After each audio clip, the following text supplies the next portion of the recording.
Young Goodman Brown came forth at sunset into the street at Salem Village, but put his head back after crossing the threshold, to exchange a parting kiss with his young wife. And Faith, as the wife was aptly named, thrust her own pretty head into the street, letting the wind play with the pink ribbons of her cap while she called to Goodman Brown. "Dearest heart," whispered she, softly and rather sadly, when her lips were close to his ear, "for thee put off your journey until sunrise and sleep in your own bed tonight. A lone woman is troubled with such dreams and such thoughts that she's afeard of herself sometimes. Pray tarry with me this night, dear husband, of all nights in the year." "My love and my Faith," replied young Goodman Brown, "of all nights in the year, this one night must I tarry away from thee. My journey, as thou callest it, forth and back again, must needs be done twixt now and sunrise. What, my sweet, pretty wife, cost thou doubt me already, and we but 3 months married?" "Then God bless you," said Faith, with the pink ribbons, "and may you find all well when you come back." "Amen," cried Goodman Brown. "Say thy prayers, dear Faith, and go to bed at dusk, and no harm will come to thee." So they parted, and the young man pursued his way until, being about to turn the corner by the meeting house, he looked back and saw the head of Faith still peeping after him with a melancholy air, in spite of her pink ribbons. "Poor little Faith!" thought he, for his heart smote him. "What a wretch am I to leave her on such an errand! She talks of dreams, too." Methought as she spoke there was trouble in her face, as if a dream had warned her what work is to be done tonight. But no, no, 't would kill her to think it. "Well, she's a blessed angel on earth, and after this one night I'll cling to her skirts and follow her to heaven." With this excellent resolve for the future, Goodman Brown felt himself justified in making more haste on his present evil purpose. He had taken a dreary road, darkened by all the gloomiest trees of the forest, which barely stood aside to let the narrow path creep through, and closed immediately behind. It was all as lonely as could be, and there is this peculiarity in such a solitude, that the traveler knows not who may be concealed by the innumerable trunks and the thick boughs overhead, so that with lonely footsteps he may yet be passing through an unseen multitude.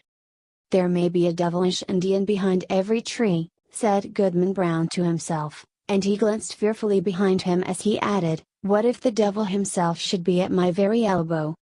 His head being turned back, he passed a crook of the road, and, looking forward again, beheld the figure of a man, in grave and decent attire, seated at the foot of an old tree. He arose at Goodman Brown's approach and walked onward side by side with him. "You are late, Goodman Brown," said he. "The clock of the Old South was striking as I came through Boston, and that is full 15 minutes agone." "Faith kept me back a while," replied the young man, with a tremor in his voice, caused by the sudden appearance of his companion, though not wholly unexpected. It was now deep dusk in the forest, and deepest in that part of it where these two were journeying. As nearly as could be discerned, the second traveler was about 50 years old, apparently in the same rank of life as Goodman Brown, and bearing a considerable resemblance to him, though perhaps more in expression than features. Still they might have been taken for father and son. And yet, though the elder person was as simply clad as the younger, and as simple in manner too, he had an indescribable air of one who knew the world, and who would not have felt abashed at the governor's dinner table or in King William's court, were it possible that his affairs should call him thither. But the only thing about him that could be fixed upon as remarkable was his staff, which bore the likeness of a great black snake, so curiously wrought that it might almost be seen to twist and wriggle itself like a living serpent. This, of course, must have been an ocular deception, assisted by the uncertain light. "Come, Goodman Brown," cried his fellow traveler, "this is a dull pace for the beginning of a journey. Take my staff, if you are so soon weary." "Friend," said the other, exchanging his slow pace for a full stop, "having kept covenant by meeting thee here, it is my purpose now to return whence I came. I have scruples touching the matter thou wottest of." "Sayest thou so?" replied he of the serpent, smiling apart. "Let us walk on, nevertheless, reasoning as we go, and if I convince thee not thou shalt turn back. We are but a little way in the forest yet, Too far. Too far. Exclaimed the Goodman, unconsciously resuming his walk. My father never went into the woods on such an errand, nor his father before him. We have been a race of honest men and good Christians since the days of the martyrs, and shall I be the first of the name of Brown that ever took this path and kept such company, thou wouldst say, observed the elder person, interpreting his pause. Well said, Goodman Brown. I have been as well acquainted with your family as with ever a one among the Puritans, and that's no trifle to say. I helped your grandfather, the constable, when he lashed the Quaker woman so smartly through the streets of Salem, and it was I that brought your father a pitch pine knot, kindled at my own hearth, to set fire to an Indian village, in King Philip's War. They were my good friends, both, and many a pleasant walk have we had along this path, and return merrily after midnight. I would fain be friends with you for their sake. If it be as thou gayest, replied Goodman Brown, I marvel they never spoke of these matters, or, verily, I marvel not, seeing that the least rumor of the sort would have driven them from New England. We are a people of prayer, and good works to boot, and abide no such wickedness. Wickedness or not, said the traveler with the twisted staff, I have a very general acquaintance here in New England. The deacons of many a church have drunk the communion wine with me, the selectmen of divers towns make me their chairman, and a majority of the great and general court are firm supporters of my interest. The governor and I, too, but these are state secrets. Can this be so? Cried Goodman Brown, with a stare of amazement at his undisturbed companion. Howbeit, I have nothing to do with the governor and council, they have their own ways, and are no rule for a simple husbandman like me. But, were I to go on with thee, how should I meet the eye of that good old man, our minister, at Salem village?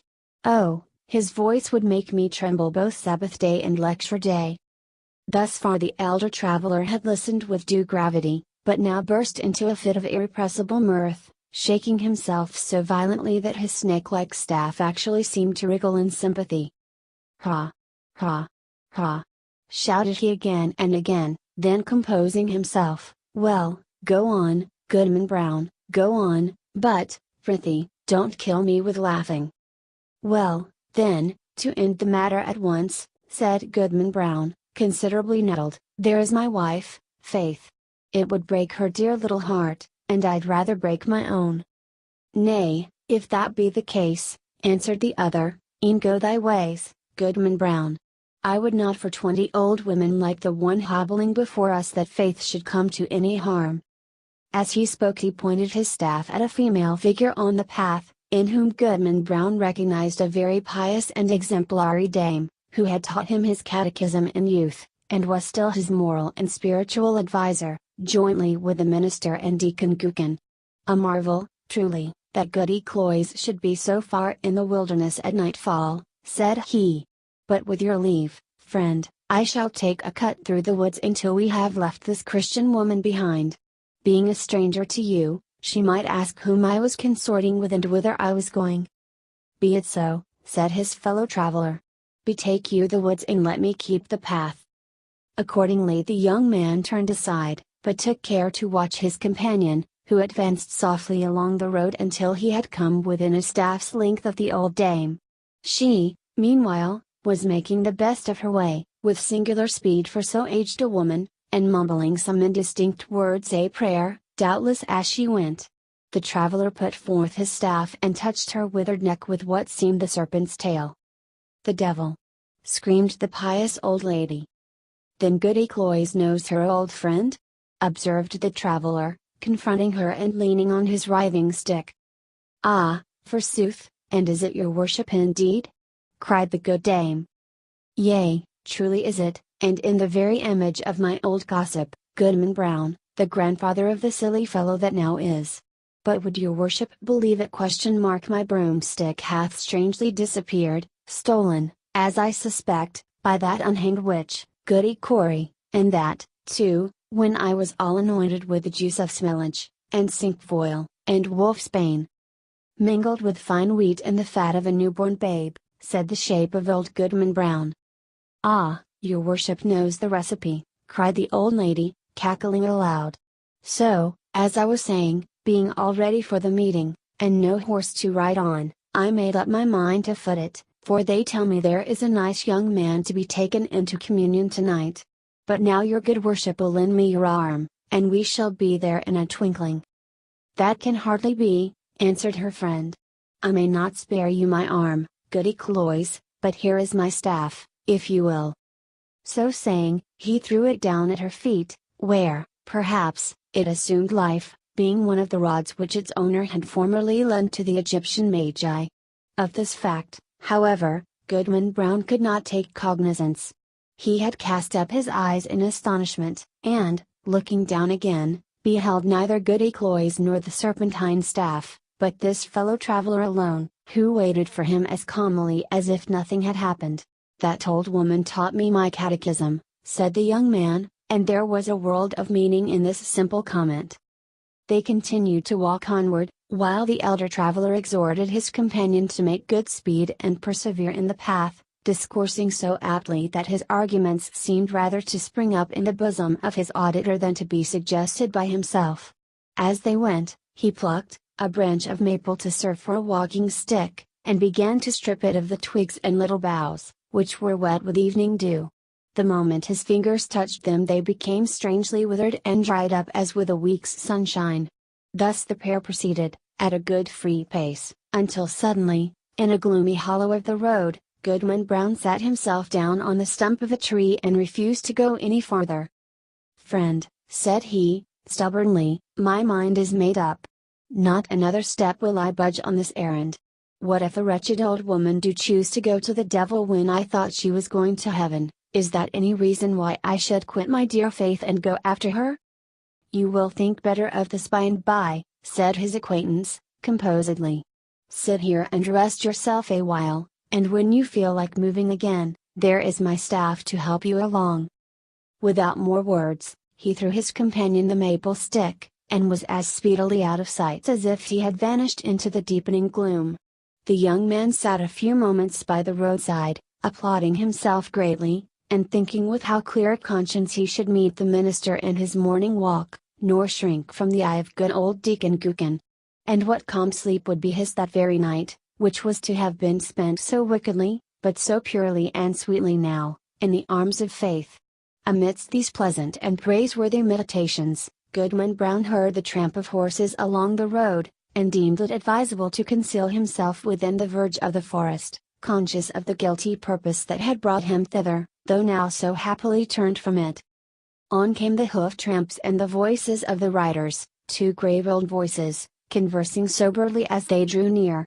These mingled sounds appeared to pass along the road, within a few yards of the young man's hiding place, but, owing doubtless to the depth of the gloom at that particular spot, neither the travelers nor their steeds were visible. Though their figures brushed the small boughs by the wayside, it could not be seen that they intercepted, even for a moment, the faint gleam from the strip of bright sky athwart which they must have passed. Goodman Brown alternately crouched and stood on tiptoe, pulling aside the branches and thrusting forth his head as far as he durst without discerning so much as a shadow. It vexed him the more, because he could have sworn, were such a thing possible, that he recognized the voices of the minister and Deacon Gookin, jogging along quietly, as they were wont to do, when bound to some ordination or ecclesiastical council. While yet within hearing, one of the riders stopped to pluck a switch.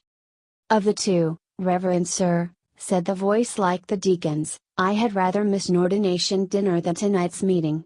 They tell me that some of our community are to be here from Falmouth and beyond, and others from Connecticut and Rhode Island, besides several of the Indian powwows, who, after their fashion, know almost as much deviltry as the best of us. Moreover, there is a goodly young woman to be taken into communion." "Mighty well, Deacon Gookin," replied the solemn old tones of the minister. "Spur up, or we shall be late. Nothing can be done, you know, until I get on the ground." The hoofs clattered again, and the voices, talking so strangely in the empty air, passed on through the forest, where no church had ever been gathered or solitary Christian prayed. Whither, then, could these holy men be journeying so deep into the heathen wilderness? Young Goodman Brown caught hold of a tree for support, being ready to sink down on the ground, faint and overburdened with the heavy sickness of his heart. He looked up to the sky, doubting whether there really was a heaven above him. Yet there was the blue arch, and the stars brightening in it. With heaven above and faith below, I will yet stand firm against the devil, cried Goodman Brown. While he still gazed upward into the deep arch of the firmament and had lifted his hands to pray, a cloud, though no wind was stirring, hurried across the zenith and hid the brightening stars. The blue sky was still visible, except directly overhead, where this black mass of cloud was sweeping swiftly northward. Aloft in the air, as if from the depths of the cloud, came a confused and doubtful sound of voices. Once the listener fancied that he could distinguish the accents of townspeople of his own, men and women, both pious and ungodly, many of whom he had met at the communion table, and had seen others riding at the tavern. The next moment, so indistinct were the sounds, he doubted whether he had heard aught but the murmur of the old forest, whispering without a wind. Then came a stronger swell of those familiar tones, heard daily in the sunshine at Salem village, but never until now from a cloud of night.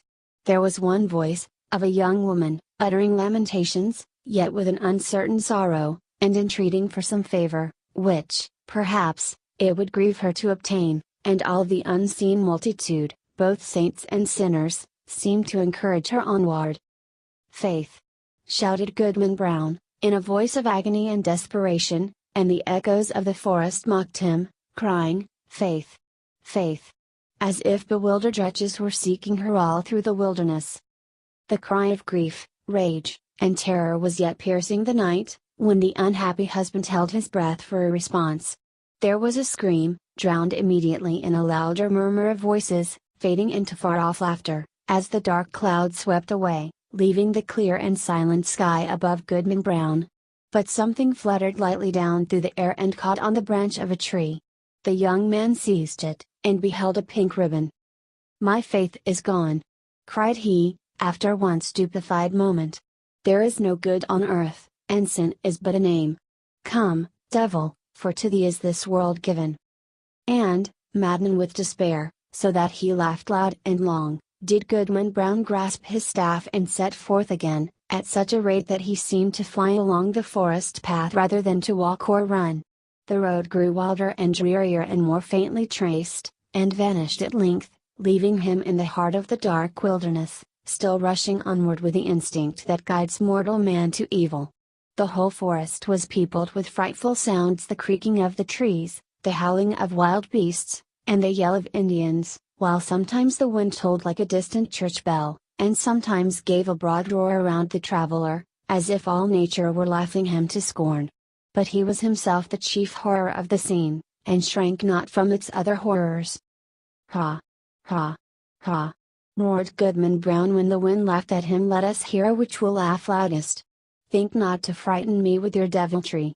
Come witch, come wizard, come Indian powwow, come devil himself, and here comes Goodman Brown. You may as well fear him as he fear you." In truth, all through the haunted forest there could be nothing more frightful than the figure of Goodman Brown. On he flew among the black vines, brandishing his staff with frenzied gestures, now giving vent to an inspiration of horrid blasphemy, and now shouting forth such laughter as set all the echoes of the forest laughing like demons around him. The fiend in his own shape is less hideous than when he rages in the breast of man. Thus sped the demoniac on his course, until, quivering among the trees, he saw a red light before him, as when the felled trunks and branches of a clearing have been set on fire, and throw up their lurid blaze against the sky, at the hour of midnight. He paused, in a lull of the tempest that had driven him onward, and heard the swell of what seemed a hymn, rolling solemnly from a distance with the weight of many voices. He knew the tune, it was a familiar one in the choir of the village meeting house. The verse died heavily away, and was lengthened by a chorus, not of human voices, but of all the sounds of the benighted wilderness pealing in awful harmony together. Goodman Brown cried out, and his cry was lost to his own ear by its unison with the cry of the desert. In the interval of silence he stole forward until the light glared full upon his eyes.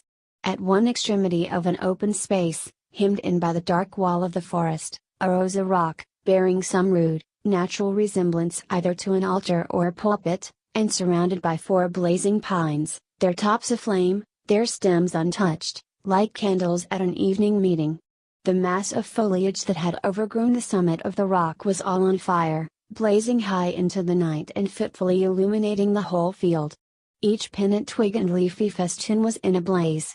As the red light arose and fell, a numerous congregation alternately shone forth, then disappeared in shadow, and again grew, as it were, out of the darkness, peopling the heart of the solitary woods at once. "A grave and dark-clad company," quoth Goodman Brown. In truth they were such. Among them, quivering to and fro between gloom and splendor, appeared faces that would be seen next day at the council board of the province, and others which, Sabbath after Sabbath, looked devoutly heavenward, and benignantly over the crowded pews, from the holiest pulpits in the land. Some affirmed that the lady of the governor was there. At least there were high dames well known to her, and wives of honored husbands, and widows, a great multitude, and ancient maidens, all of excellent repute, and fair young girls, who trembled lest their mothers should espy them. Either the sudden gleams of light flashing over the obscure field bedazzled Goodman Brown, or he recognized a score of the church members of Salem village famous for their especial sanctity. Good old Deacon Goodman had arrived, and waited at the skirts of that venerable saint, his revered pastor. But, irreverently consorting with these grave, reputable, and pious people, these elders of the church, these chaste dames and dewy virgins, there were men of dissolute lives and women of spotted fame, wretches given over to all mean and filthy vice, and suspected even of horrid crimes. It was strange to see that the good shrank not from the wicked, nor were the sinners abashed by the saints. Scattered also among their pale-faced enemies were the Indian priests, or powwows, who had often scared their native forest with more hideous incantations than any known to English witchcraft. But where is faith? Thought Goodman Brown, and, as hope came into his heart, he trembled. Another verse of the hymn arose, a slow and mournful strain, such as the pious love, but joined to words which expressed all that our nature can conceive of sin, and darkly hinted at far more. Unfathomable to mere mortals is the lore of fiends. Verse after verse was sung, and still the chorus of the desert swelled between like the deepest tone of a mighty organ, and with the final peal of that dreadful anthem there came a sound, as if the roaring wind, the rushing streams, the howling beasts, and every other voice of the unconcerted wilderness were mingling and according with the voice of guilty man in homage to the Prince of all. The 4 blazing pines threw up a loftier flame, and obscurely discovered shapes and visages of horror on the smoke wreaths above the impious assembly. At the same moment the fire on the rock shot redly forth and formed a glowing arch above its base, where now appeared a figure. With reverence be it spoken, the figure bore no slight similitude, both in garb and manner, to some grave divine of the New England churches. "Bring forth the converts!" cried a voice that echoed through the field and rolled into the forest. At the word, Goodman Brown stepped forth from the shadow of the trees and approached the congregation, with whom he felt a loathful brotherhood by the sympathy of all that was wicked in his heart. He could have well nigh sworn that the shape of his own dead father beckoned him to advance, looking downward from a smoke wreath, while a woman, with dim features of despair, threw out her hand to warn him back. Was it his mother? But he had no power to retreat one step, nor to resist, even in thought, when the minister and good old Deacon Goodman seized his arms and led him to the blazing rock. Thither came also the slender form of a veiled female, led between Goody Cloyes, that pious teacher of the catechism, and Martha Carrier, who had received the devil's promise to be queen of hell.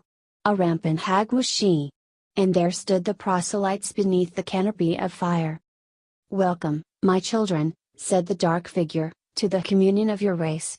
Ye have found thus young your nature and your destiny. My children, look behind you." They turned, and flashing forth, as it were, in a sheet of flame, the fiend worshippers were seen, the smile of welcome gleamed darkly on every visage. "There," resumed the sable form, "are all whom ye have reverenced from youth. Ye deemed them holier than yourselves, and shrank from your own sin, contrasting it with their lives of righteousness and prayerful aspirations heavenward. Yet here are they all in my worshipping assembly. This night it shall be granted you to know the secret deeds, how hoary-bearded elders of the church have whispered wanton words to the young maids of their households, how many a woman, eager for widow's weeds, has given her husband a drink at bedtime and let him sleep his last sleep in her bosom, how beardless youths have made haste to inherit their father's wealth, and how fair damsels blush not, sweet ones have dug little graves in the Carter, and bidden me, the sole guest, to an infant's funeral. By the sympathy of your human hearts for sin ye shall send out all the places, whether in church, bedchamber, street, field, or forest, where crime has been committed, and shall exult to behold the whole earth one stain of guilt, one mighty blood spot. Far more than this. It shall be yours to penetrate, in every bosom, the deep mystery of sin, the fountain of all wicked arts, and which inexhaustibly supplies more evil impulses than human power, than my power at its utmost can make manifest in deeds. And now, my children, look upon each other. They did so, and, by the blaze of the hell-kindled torches, the wretched man beheld his faith, and the wife her husband, trembling before that unhallowed altar. Lo, there ye stand, my children, said the figure, in a deep and solemn tone, almost sad with its despairing awfulness, as if his once angelic nature could yet mourn for our miserable race. Depending upon one another's hearts, ye had still hoped that virtue were not all a dream. Now are ye undeceived. Evil is the nature of mankind. Evil must be your only happiness. Welcome again, my children, to the communion of your race. Welcome, repeated the fiend worshippers, in one cry of despair and triumph. And there they stood, the only pair, as it seemed, who were yet hesitating on the verge of wickedness in this dark world. A basin was hollowed, naturally, in the rock. Did it contain water, reddened by the lurid light? Or was it blood? Or, perchance, a liquid flame?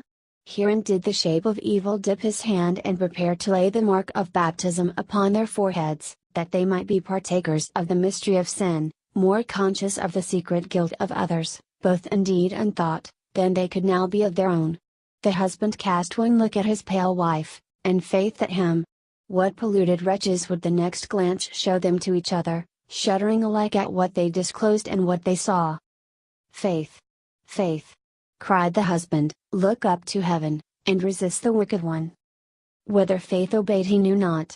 Hardly had he spoken when he found himself amid calm night and solitude, listening to a roar of the wind which died heavily away through the forest. He staggered against the rock, and felt it chill and damp, while a hanging twig, that had been all on fire, besprinkled his cheek with the coldest dew. The next morning young Goodman Brown came slowly into the street of Salem village, staring around him like a bewildered man. The good old minister was taking a walk along the graveyard to get an appetite for breakfast and meditate his sermon, and bestowed a blessing, as he passed, on Goodman Brown. He shrank from the venerable saint as if to avoid an anathema. Old Deacon Goodman was at domestic worship, and the holy words of his prayer were heard through the open window. What god cloth the wizard pray to? Quoth Goodman Brown. Goody Cloyes, that excellent old Christian, stood in the early sunshine at her own lattice, catechizing a little girl who had brought her a pint of morning's milk. Goodman Brown snatched away the child as from the grasp of the fiend himself. Turning the corner by the meeting house, he spied the head of Faith, with the pink ribbons, gazing anxiously forth, and bursting into such joy at sight of him that she skipped along the street and almost kissed her husband before the whole village. But Goodman Brown looked sternly and sadly into her face, and passed on without a greeting. Had Goodman Brown fallen asleep in the forest and only dreamed a wild dream of a witch meeting? Be it so if you will, but, alas! It was a dream of evil omen for young Goodman Brown. A stern, a sad, a darkly meditative, a distrustful, if not a desperate man did he become from the night of that fearful dream. On the Sabbath day, when the congregation were singing a holy psalm, he could not listen because an anthem of sin rushed loudly upon his ear and drowned all the blessed strain. When the minister spoke from the pulpit with power and fervid eloquence, and, with his hand on the open Bible, of the sacred truths of our religion, and of saint-like lives and triumphant deaths, and of future bliss or misery unutterable, then did Goodman Brown turn pale, dreading lest the roof should thunder down upon the grey blasphemer and his hearers. Often, Awaking suddenly at midnight, he shrank from the bosom of faith, and at morning or eventide, when the family knelt down at prayer, he scowled and muttered to himself, and gazed sternly at his wife, and turned away. And when he had lived long, and was borne to his grave a hoary corpse, followed by Faith, an aged woman, and children and grandchildren, a goodly procession, besides neighbors not a few, they carved no hopeful verse upon his tombstone, for his dying hour was gloom.